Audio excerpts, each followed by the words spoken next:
Hola, estamos con Mónica Michelena del Consejo de la Nación Charrúa de Uruguay, participando acá en la 11ª sesión del Foro Permanente para Cuestiones Indígenas de Naciones Unidas en Nueva York.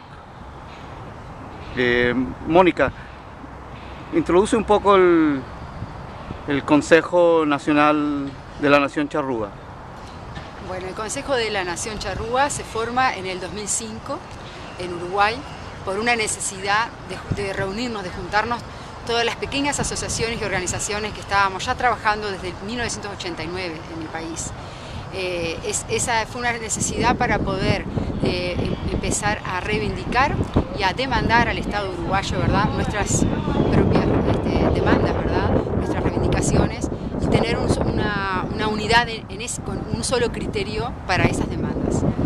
Mónica, cuéntanos un poco cuáles son los antecedentes de la Nación Charrúa en Uruguay, la historia y cómo es que los problemas de la Nación Charrúa llegan a la necesidad de conformar el Consejo de la Nación Charrúa.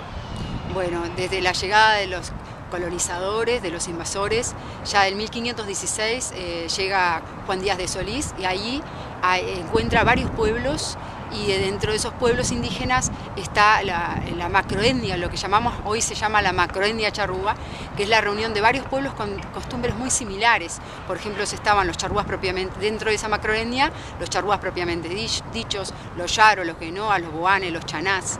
Y por otro lado estaba el pueblo tupí guaraní. En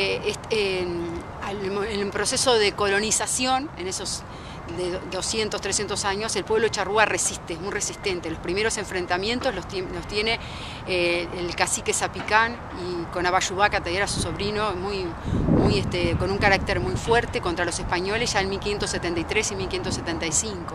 Son las primeras batallas en defensa del territorio, ¿verdad?, contra los españoles.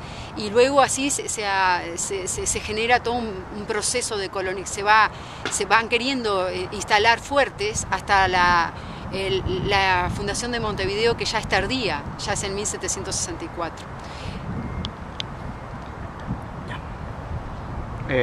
Ahora vamos a pasar a la etapa de la República y la situación del Estado.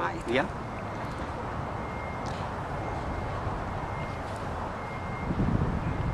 Su comienzo es muy difícil, ya que el Estado uruguayo se construye en base al genocidio del pueblo charrúa.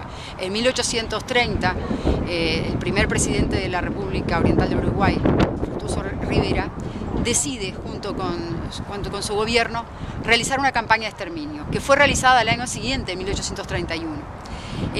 Los charrúas, que habían resistido durante más de 300 años contra varios imperios, contra el imperio español, el imperio de Brasil, a lo último el imperio inglés, justamente ellos habían estado junto a Artigas en la campaña, en la gesta independentista, en la campaña por la independencia de Uruguay, ¿verdad?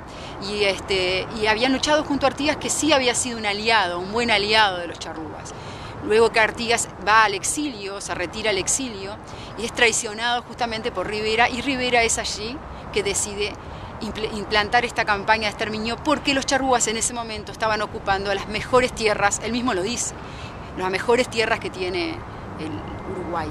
¿Y en qué consiste esta campaña de exterminio que practica el Estado uruguayo? Bueno, Rivera los manda a reunir con un engaño a un sitio que se llamaba ya en esa época Sal Si Puedes, que es en el departamento de Paysandú, es casi en el centro del país, y ahí mediante engaños para recuperar, les dice que para hacer una campaña de recuperar ganado al Imperio de Brasil, y con ese engaño para recuperar ese ganado que había sido robado también a todo lo que es el territorio ya era uruguayo, ¿verdad?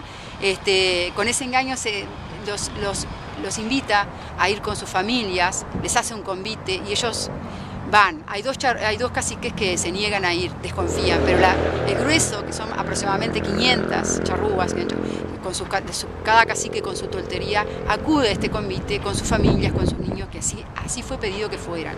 Les hacen dejar las armas y lo rodean con un ejército de 1500 hombres. En ese ejército no solamente están las fuerzas de Rivera, sino que están las fuerzas del general Lavalle de Argentina y las fuerzas del general Barbosa del Imperio de Brasil. O sea que ahí como una alianza, es una triple alianza justamente para una campaña de exterminio contra la población charrúa. Ahí se reúnen esos tres países y quieren exterminarnos. Es una matanza, se realiza ahí, los rodean, ya lo empiezan a matar, ¿verdad?, con fusiles. Los charrúas no usaban fusiles, sino que tenían sus propias armas, pero les habían hecho dejar las armas.